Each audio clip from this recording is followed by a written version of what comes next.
How do you hold an adult accountable when he mistreats you and refuses to take accountability for his own actions?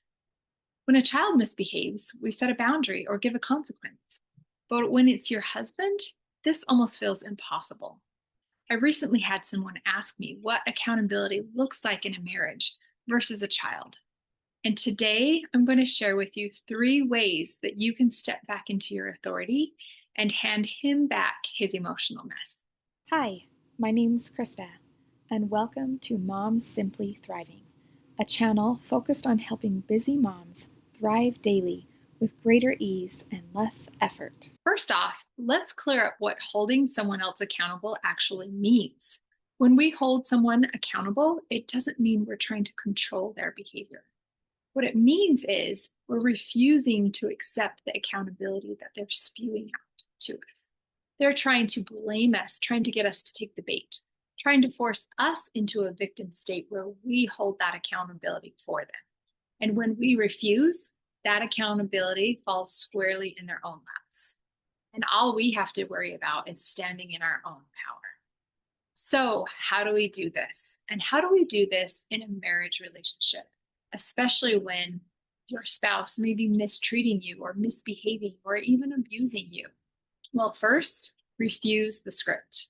When someone may be trying to evade responsibility or blame you for their actions, they have a certain role that they want you to play. And when we get defensive, when we melt down, when we cry, when we storm off, when we react, we fall right into their plan, right into their expectation of us taking that responsibility from them and carrying it for them. Instead, tear up that script and refuse to take on that role. Instead, focus on staying calm and grounded.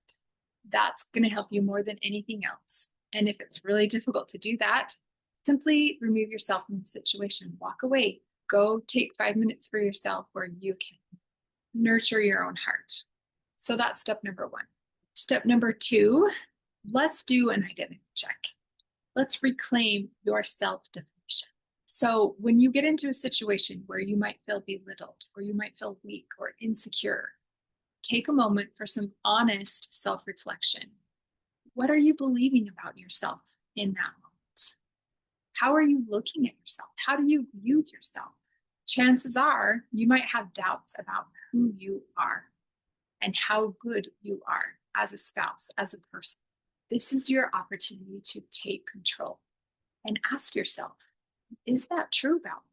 Or am I ready to let go of this definition?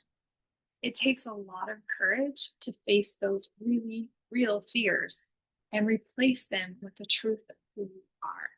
Strong, capable, confident woman. But when you step firmly into your true identity, his outbursts, his comments, his dejection lose their ability to move you and to tear you down.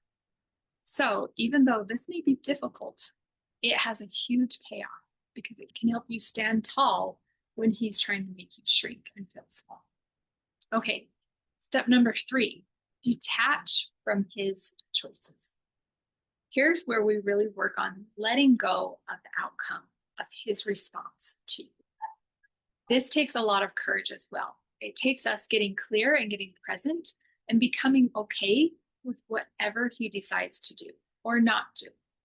That can be really hard because we have expectations. We put effort into a relationship and we expect certain things back from that effort. But when he doesn't act appropriately, you've got to find a way to stay calm, stay firm, stay grounded in your authority. Let him have his reaction. Let him react in any way that he chooses without that shaking you. Unlearning how to not take responsibility for other people that we love, that we cherish, that we care about is difficult work, but it is effort that is so worthwhile. So I encourage you to look at yourself and how you are maybe unintentionally taking responsibility where it's not really your job. How are you viewing yourself? How are you seeing yourself? Where in your marriage might you be taking responsibility that he is handing? Stepping in as a victim when he wants you to show up there, or reacting to his reaction so that he feels like he has control. These are things that are within our control that we can stop doing that force him to take a look at himself, to take accountability, and to take ownership of his own actions, of his own behavior. And that can really change and influence the dynamic in your marriage in a very positive way. So I hope that this message has been valuable for you. If you have any questions, please drop them down below. And I'd love to know, which of these 3 steps do you find the most challenging for you personally? I'd love to know. And if this was helpful, please share it with a friend who could use it. And I hope you all have an effortless day.